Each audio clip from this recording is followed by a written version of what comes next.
Hola a todos y bienvenidos a otra edición de Alerta Congreso. Como todas las semanas, estamos con nuestros amigos de Observatorio Legal, con quienes vamos a analizar tres temas en esta oportunidad. En primer lugar, queremos invitar a Felipe Salas para analizar esto que nos hemos enterado esta semana, que es un tema que ya habíamos visto en otros Alerta Congreso, vinculado a la colaboración eficaz, ¿no? La Comisión de Justicia y Derechos Humanos del Congreso acaba de aprobar el dictamen que modifica la ley de colaboración eficaz. Esto a pesar de que se han opuesto tanto el Poder Judicial como el Ministerio Público y el Ministerio de Justicia por considerar que era una modificación innecesaria y que podía más bien entorpecer el proceso de colaboración eficaz, lo que ha sido muy importante, ¿no? Ha ayudado mucho a develar grandes casos de corrupción y a desbaratar organizaciones criminales y sancionar a sus cabecillas. Por ejemplo, para tener claro cómo nos ha servido la colaboración eficaz, el caso Lavajato, el caso Club de la Construcción y el caso Los Cuellos Blancos del Puerto. Tres grandes casos en los que los colaboradores eficaces han sido claves al momento de señalar responsabilidades que claramente se han tenido que demostrar para poder sancionar a los responsables. Entonces, lo que esta ley propone, en primer lugar, es que el periodo para la colaboración eficaz ya no sea de 1 año y medio, como era, sino reducir este plazo a 8 meses, ¿no? Felipe, ¿cuál es tu opinión de este primer punto, por favor, de la reducción del plazo? Hola David, ¿cómo estás? Muy buenos días. Sí, mira, el hecho de que se reduzca el plazo para el tema de la colaboración eficaz, lo que hace es inviabilizar el proceso del contenido de la información que va a brindar el colaborador eficaz. Es decir, el fiscal tiene que cerciorar que la información sea de calidad, sea corroborada, nos sirva para la investigación. El recortar este plazo va a recortar esas posibilidades, es decir, va, digamos, a entorpecer los frutos que éste pueda dar, ¿no? Ese es un punto que bueno, creemos va a perjudicar pues este proceso. Lo que se está buscando es hacer, me parece, una especie de fast food con el tema de la colaboración. Entra y sale el colaborador y cualquier información para que se pueda, digamos, aprobar, cuando no es así.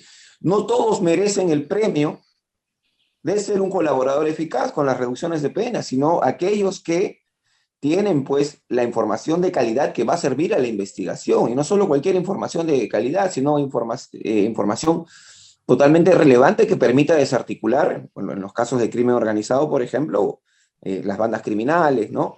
Y siempre se apunta a que sea la delación de alguien de mayor jerarquía o alguien importante, ¿no? Ahora, Después, sí, ajá, discúlpame, también se ha sí, mencionado que, digamos, 1 año y medio ya era poco, ¿no? Considerando que en algunos casos, como por ejemplo en el caso Lavajato, que incluía a una organización que estaba fuera del país, ¿no? Porque habían, digamos, representantes de esta organización en Brasil, por ejemplo, el caso del señor Barata, que para poder obtener su declaración se tuvo que hacer un pedido vía cooperación internacional y eso demora meses, ¿no? Entonces, reducir el plazo a 8 meses más bien dificulta que se puedan obtener estas declaraciones. correcto. O sea, el proceso es un proceso dentro del mismo proceso, ¿no? El de colaboración eficaz. Y se tiene que hacer pues la solicitud, la corroboración, el acuerdo, la propuesta al juez, ¿no? La verificación, la misma policía puede intervenir para verificar los datos. Entonces, eso no es un tema sencillo, es un tema que tiene que irse desarrollando, ¿no? Entonces, por ejemplo, lo que tú dices, yo sé que hay fiscales, una cuestión que creo que solamente pasó en el caso de Lavajato, fiscales que viajan a Brasil, peruanos, para tomar una declaración allá. Imagínate, si se llegara, imagínate que se llegara a posponer, esté enfermo, algo de salud, la persona que va a realizar este proceso, hay que volver a hacer todo el tema. Entonces, es un tema bien delicado, sobre todo también la búsqueda de la información, ¿no? Corroborarla. Entonces, es una situación en la que sí, pues, es como tú dices, el tema es bastante corto, ¿no? Ahora, Después, ajá, sí, sí, continúa, por favor. sí. Acá hay un tema, una situación en la que, pues, hemos visto ya, no solamente en esta ocasión, sino hemos analizado estos proyectos que han venido, pues, digamos, intentando pulirse, ¿no? Sobre el tema de la colaboración eficaz. Y hemos visto cuestiones bastante aberrantes, David, ¿no? Eh, por ejemplo, que el fiscal encargado de la investigación tenga que tomar la declaración con el fiscal coordinador, que es un superior en jerarquía, que ve temas en generalidad de la fiscalía, cuando una de las premisas es de que el fiscal encargado del caso, pues, sea autónomo, ¿no? No tenga la inferencia de nadie, tenga su propia estrategia de investigación. Tener a alguien superior puede cambiar las cosas, ¿no? Puede tener un conflicto, digamos, de intereses o de perspectivas. Después, hace poco también me he visto que dentro de las situaciones que han querido pulir o forzar está el acuerdo corporativo. O sea que en un grupo de personas se les apruebe en masa la colaboración eficaz. Y esto es bastante aberrante porque rompe con un principio que es el de imputación concreta, necesaria, la individualización de los hechos por cada persona. No todos tienen la misma información, no todos tienen la misma participación y la calidad de información tiene que verse de forma individual. ¿Quién propone información de calidad y quién no la tiene? No puedes agarrar un tema en conjunto. Entonces, hay una situación forzada por cambiar esta ley, ¿no? Ahora, también es preocupante que esta modificación incluye una sanción con cárcel de entre 4 a 6 años para quien identifique a un colaborador eficaz o difunda su declaración parcial o completa, ¿no? Esto es para evitar que aparezcan en los medios de comunicación las declaraciones de los colaboradores eficaces como ha aparecido en el pasado y además es una amenaza a los periodistas, ¿no? Si un periodista tiene una declaración, logra obtener una declaración de un colaborador y considera que es de interés público y la publica, podría irse a la cárcel por eso, lo cual es bastante serio, ¿no? Claro, una cosa es la delación digamos, del colaborador eficaz de la persona, que eso sí está reservado, y otra cosa es de la información, ¿no? Aquí lo que buscan es, como tú dices, la información, no brindarla, que sea ultra reservada cuando queremos saber todos, pues, qué es lo que está sucediendo, ¿no? Dentro del tema. Ahora, si bien la investigación es reservada, sí pertenece a las partes, pero ya cuando se da el tema judicial, se da el tema público, claro que se podría conocer, ¿no? Uh -huh. Bueno, en este caso, tanto los fiscales del equipo especial Lavajato como los procuradores ad hoc han expresado su preocupación, ¿no? Por esas modificaciones que atentan contra la colaboración eficaz, pero llama la atención que quien está impulsando estas modificaciones en el Congreso sea la propia presidenta de la Comisión de Justicia y Derechos Humanos, la señora Gladys Echaíz, que además ha sido fiscal de la Nación y conoce muy bien cómo funcionan estos mecanismos. Bueno, además en la comisión hay varios fujimoristas, ¿no? Y la líder de Fuerza Popular, todos sabemos que está en un proceso en el que hay colaboradores eficaces, ¿no? Entonces, vamos a estar muy atentos a ver qué sucede, porque ese dictamen tendría que pasar al Pleno para su aprobación final. Muchísimas gracias, Felipe, por tu participación. Ahora queremos invitar, por favor, a Álvaro García, con quien vamos a analizar un proyecto que se ha presentado esta semana, que es la ley de reforma constitucional que propone modificar los artículos 191 y 194 de la Constitución para ampliar el mandato de las autoridades regionales y locales. Esto ha sido presentado por Edgar Tello de Perú Libre, que lo que hace básicamente es incrementar el periodo de las autoridades regionales y locales de 4 años a 5, ¿no? Que sea equiparable al periodo que tienen los congresistas y el presidente de la República. Álvaro, ¿cuál es tu opinión primero en términos generales sobre este proyecto de ley?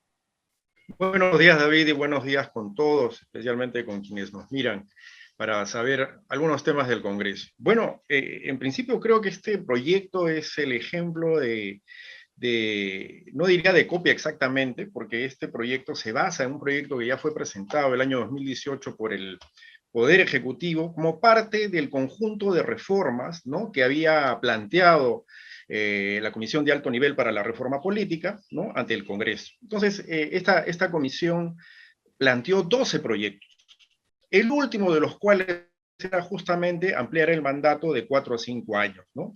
En la idea de poder enfrentar una reforma integral, ¿no?, ante un problema complejo por la crisis política que está viviendo el país, ¿no? Y atacar el problema por diferentes aspectos. El plazo era uno de ellos, obviamente, con la idea de ordenar el cronograma electoral, con la idea de darle ahorro a las elecciones, porque las elecciones recurrentes generan, ¿no?, una serie de gastos que en diferentes tiempos podrían preverse y podrían ahorrarse, ¿no?, en la organización misma de los procesos electorales.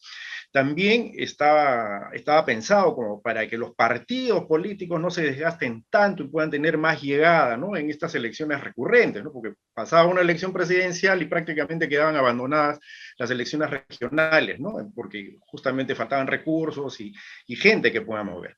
Habían razones también de darle gobernabilidad, ¿no?, a los mismos gobiernos regionales que tienen una serie de problemas, al igual que ahora ocurre en el Ejecutivo, y que esta comisión de alguna manera visibilizó, ¿no?, porque también hay una serie de problemas en el gobierno regional debido al tipo de sistema electoral que se usa para poder elegir al presidente o al gobernador, al vicegobernador y también a los consejeros, ¿no?, que prácticamente son uno de cada provincia y más están pensando en sus provincias que en el gobierno regional integralmente, lo que provoca que hayan proyectos más localistas, ¿no? Entonces, eran parte de los problemas que se quisieron solucionar con esta propuesta. Pero lo que está haciendo ahora el congresista Tello es tomar una parte de ese conjunto de propuestas y darle la posibilidad de que se amplíe el plazo, ¿no?, a un año más. Entonces, nosotros nos preguntamos si de repente le falta presentar los otros proyectos, ¿no?, o si este es un proyecto único, porque si estamos ante este supuesto, lo que estamos viendo es simplemente una oferta populista, ¿no?, ante los alcaldes provinciales que ya van a terminar su mandato este año, y que habría que evaluar si efectivamente eso va a generar algún tipo de solución a los problemas que he mencionado de manera muy general, ¿no? Entonces, me parece que estamos ante un tema muy complejo como para pensar que un proyecto de ley que amplía el plazo en un año a los alcaldes, ¿no?, les pueda permitir efectivamente solucionar todos los problemas en temas de ejecución de políticas públicas y también de gestión, ¿no?, de los recursos que hay a nivel nacional. Entonces, creo que es muy cuestionable. Además, estoy seguro que si hacemos una encuesta a la población, lo que va a decir es no a la ampliación del plazo, porque lo que quisiera es que hayan cambios, ¿no? O sea, hay un tema de deslegitimación de toda la clase política, incluyendo la que gobierna, ¿no?, los gobiernos subnacionales, que obviamente no han cumplido sus objetivos, no solamente por un tema de plazo, ¿no?, sino hay una serie de factores que impiden que eso suceda y que no tengan la llegada ni la eficacia, ¿no?, en términos de servicios públicos o bienes públicos que las municipalidades y los gobiernos regionales tienen que dar, ¿no? Entonces, creo que este proyecto es muy parcializado, ¿no? En su momento creo que fue una medida complementaria a las otras medidas que están contenidas en otro proyecto y que probablemente hubieran podido tener un enfoque más integral para solucionar estos problemas, ¿no? Pero así solito me parece que es una medida muy populista y que no creo que solucione ningún problema, ¿no? Al contrario, lo que va a generar es un rechazo en la gente del sistema político que ya está bastante contaminado y poco querido por la gente, ¿no? Uh-huh. Es un ejemplo de algo que estamos viendo prácticamente todas las semanas, ¿no?, que son, digamos, pequeños parches que se tratan de poner para grandes problemas, ¿no? Para los que se deberían buscar reformas integrales que incluyen una serie de medidas como se intentó hacer con la Comisión de Alto Nivel para la Reforma Política, pero digamos, aprobar una y no aprobar las otras no soluciona nada en realidad, es simplemente poner un parche que no tiene ningún efecto real, ¿no? Además, llama mucho la atención que la norma incluya ampliar el periodo para los alcaldes actualmente elegidos, alcaldes y regidores actualmente elegidos, se les ampliaría el periodo y ya no terminaría este año en diciembre, sino en diciembre del 2023. Bien, exactamente, ¿no? Entonces, creo que es un problema, es un proyecto populista, ¿no? Y como digo, no creo que genere ningún beneficio en la población, ¿no? Entonces, habría que ver este tema con mucha más integralidad, de una manera holística, ¿no? El problema de crisis política se da no solamente en los poderes principales, como es el Ejecutivo o el Parlamento, ¿no? Hay una serie de problemas que se dan también en la gobernabilidad de los gobiernos regionales, ¿no? Una de las propuestas, por ejemplo, que hizo la Comisión de Alto Nivel es que la forma de elegir, por ejemplo, a los consejeros ya no sea uno por provincia, sino que sea en función de un criterio poblacional, ¿no? 100.000 personas podrían elegir a un consejero, por supuesto con los límites establecidos en la Constitución, lo que le iba a dar la posibilidad de que el gobierno regional no se convierta en un lugar donde estén en pugna, ¿no?, los proyectos respecto de a qué provincias se las van a llevar, sino que haya una visión integral de cómo el desarrollo en la región puede ser realizado de manera conjunta, ¿no? Porque prácticamente lo que estaban haciendo o hacen hasta ahorita los consejeros es competir con el alcalde provincial, ¿no?, por los proyectos. Entonces, hay un tema grave, pero también hay otro tema que hay que señalar, ¿no?, que el enfoque de este proyecto en general me parece que es desde el punto de vista de los partidos políticos. Y yo me pregunto a cuántos movimientos regionales se les ha consultado, ¿no?, para saber qué es lo que piensan ellos respecto de este tipo de propuestas, ¿no? O sea, es desde los partidos políticos, que además ahorita están en una crisis terrible, y lo estamos viendo, ¿no?, la representación que tiene en el Parlamento, en el Ejecutivo, pues está simplemente desapareciendo poco a poco, ¿no?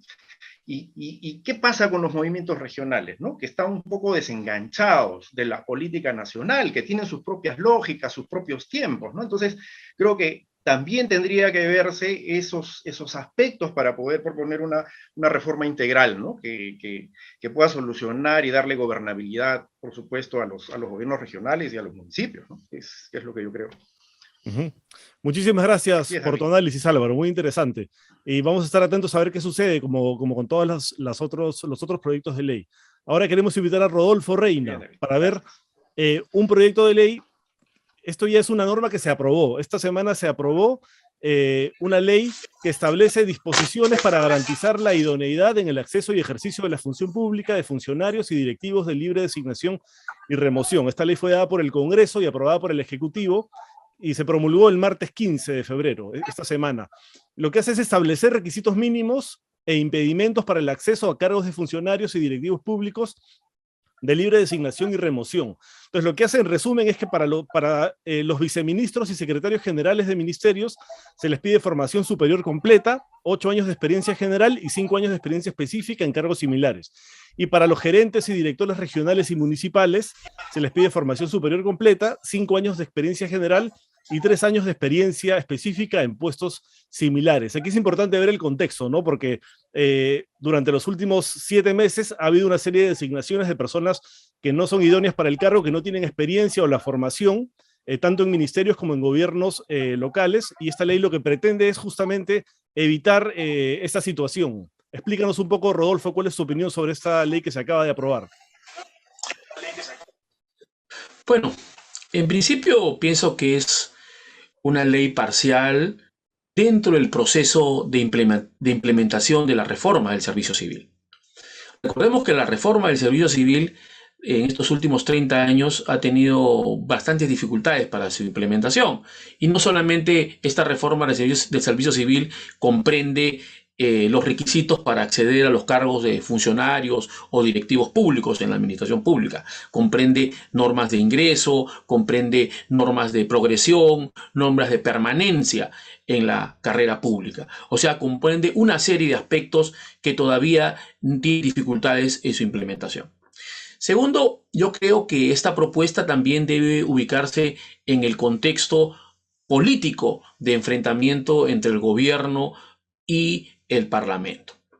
¿Por qué? Porque obviamente, como tú has mencionado, la incompetencia del gobierno para nombrar funcionarios públicos ha generado que una reacción inusual de la Contraloría que porque ante anteriores gestiones no se ha visto ese protagonismo de la Contraloría respecto a realizar controles simultáneos a efectos de verificar los requisitos de las personas que se designan en los cargos de la función pública de la administración central.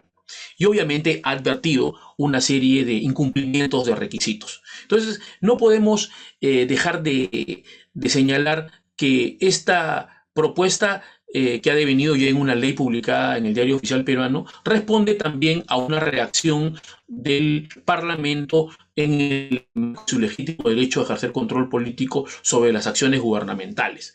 Y en el contexto, obviamente, de un clima de confrontación, donde el Parlamento en realidad ha tenido un gesto político contundente frente al gobierno al establecer estos requisitos mínimos. Más aún si nosotros tenemos en cuenta que durante el debate durante la votación para aprobar este proyecto de ley, hoy ya ley, el partido de gobierno votó en contra, ¿no es cierto? Entonces vemos ahí una expresión de esa conflictividad política. En este caso es un gesto político importante del Parlamento frente al gobierno, que había cometido una serie de errores en la designación de altos funcionarios públicos. Dicho esto, creo que en el aspecto ya más específico de la norma, debemos decir que en líneas generales este tipo de requisitos para acceder a cargos de función, de direcciones públicas o trabajadores de confianza en general, ya están previstos en las normas del Servicio Civil y específicamente con mayor detalle en los documentos de gestión que aprueba cada entidad. O sea, ya existen estos requisitos. E inclusive la Autoridad de Servicio Civil, llamada Servir, ya ha establecido una serie de directivas a efectos de aprobar los perfiles de puesto de cada entidad, de cada organismo del sector público. De allí que, inclusive, esta ley que se origina en una propuesta de la Contraloría General de la República, en su exposición de motivos hace referencia a que ya existe una norma de Servir, pero que sin embargo no existe uniformidad o se ha estandarizado los requisitos. Por eso la necesidad de una ley. Aunque en realidad hubiera bastado que la Autoridad de Servicio Civil, como el ente rector de la gestión de personal en el sector público, hubiera normas que estandaricen los requisitos para acceder a ser funcionario o director público o servidor de confianza en la administración. Era suficiente eso, pero sin embargo el Congreso ha creído necesario, y el Contralor, que ha tenido un rol muy activo de supervisión sobre los requisitos para designar de función público, presentó un proyecto de ley y con esto impulsó esta aprobación de esta ley, que nadie puede negar su pertinencia, pero como he sostenido, es un avance parcial respecto al proceso de implementación de la reforma del servicio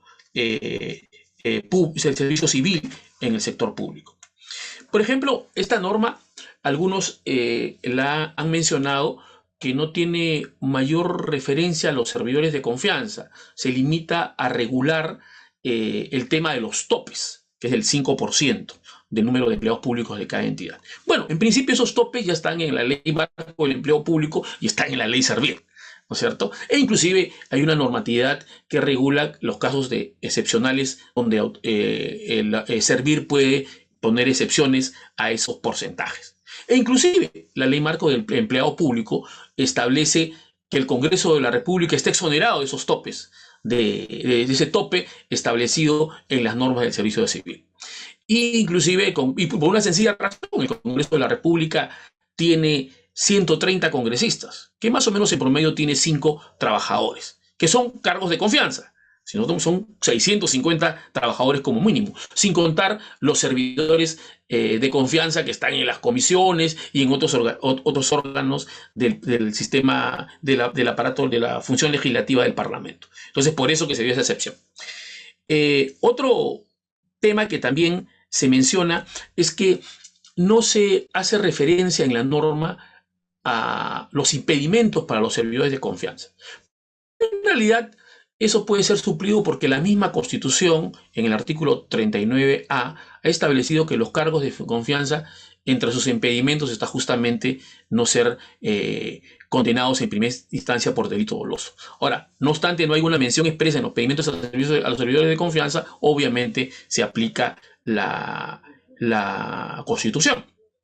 Así que de ahí esa supuesta ausencia puede ser suplida. Otro aspecto que se menciona también es que a los servidores de confianza no se les regula específicamente sus perfiles para el puesto.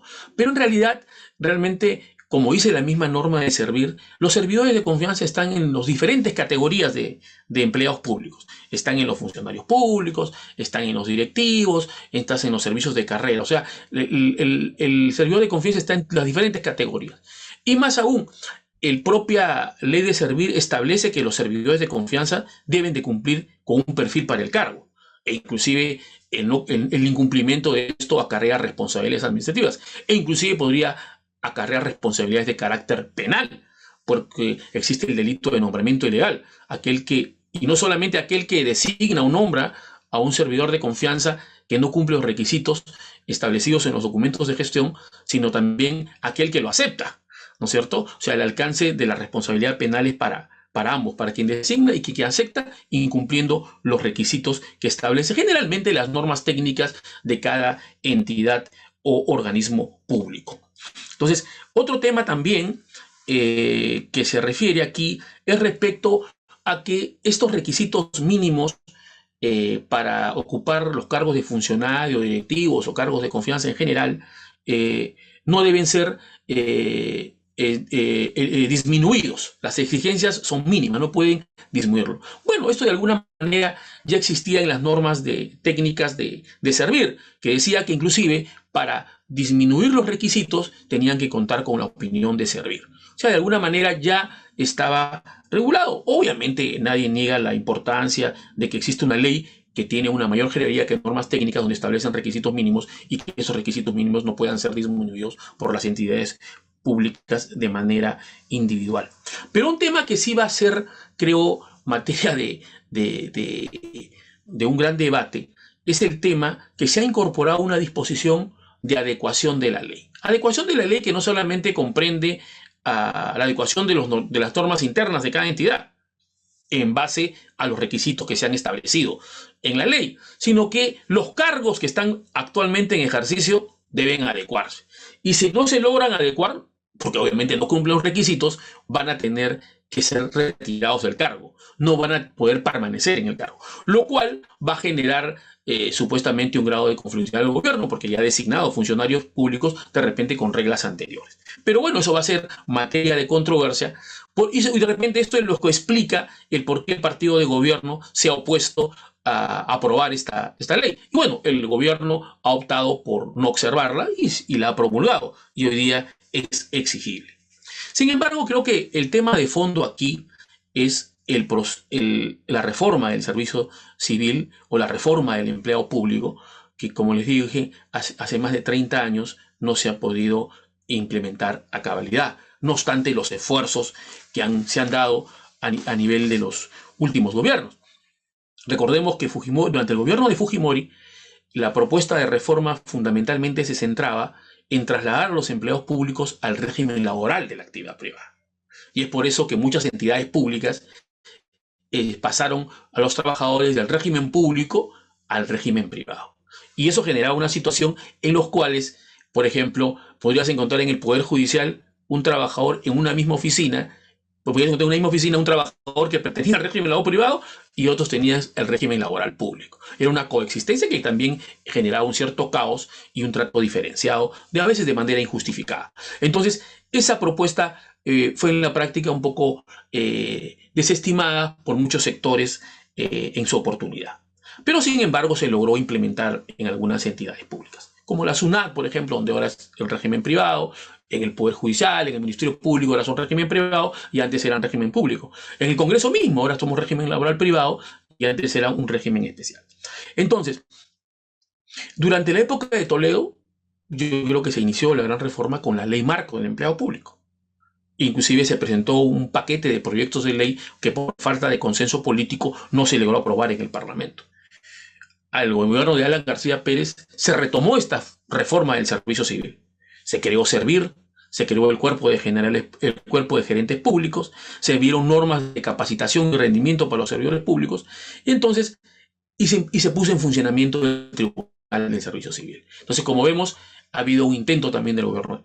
Durante el gobierno de Humala se dio el gran paso, porque se dio finalmente la ley del servicio civil, que es lo que conocemos ahora como la ley Servir, que se aprobó en el año 2013 y en estos casi 9 años todavía no se ha podido implementar a plenitud, porque solamente el 0.1% del 1.600.000 empleados públicos a nivel nacional está bajo esa ley de Servir. Entonces hay una tarea pendiente que es la de implementar a cabalidad esa ley de Servir, que lo que buscaba es generar un régimen único en la administración pública, porque lamentablemente en la administración pública la forma de vincularse a la función pública es a través de diferentes regímenes de contratación. Tenemos el CAS, tenemos el 728, tenemos el 276, el régimen del 276, que es el régimen antiguo, tenemos hasta por locación de servicios. Entonces, Este caos en la forma de contratar con el Estado buscaba ser solucionado con la ley Servir que unificaba el régimen laboral. Pero sin embargo esto todavía no ha sido dado a plenitud, ¿no? Y todavía contamos con esa diversidad de formas de contratar con el Estado. Como bien señalas y como hemos visto en otros casos, se trata también de una ley que por la coyuntura pretende solucionar un problema, pero digamos, lo que debería trabajarse justamente es en la implementación de la ley Servir para, digamos, tomar al toro por las astas y ver la problemática de manera integral, ¿no es así? Y es muy probable que en las próximas semanas veamos la salida de algunos funcionarios del sector público, los que no se adecúan a los requisitos que impone esa ley, y probablemente esto genere alguna controversia con justamente el partido de gobierno, que es quien ha incluido a estos funcionarios en sus puestos. Muchísimas gracias, Rodolfo, y gracias a todos nuestros amigos de Observatorio Legal por el análisis de hoy, y nos vemos la próxima semana. Hasta la próxima. Gracias, hasta luego. Gracias. Gracias, David. ¿Qué tal? Cuídense mucho. Buen domingo para Gracias, todos. muchas gracias. Salud. Lo máximo. Bueno,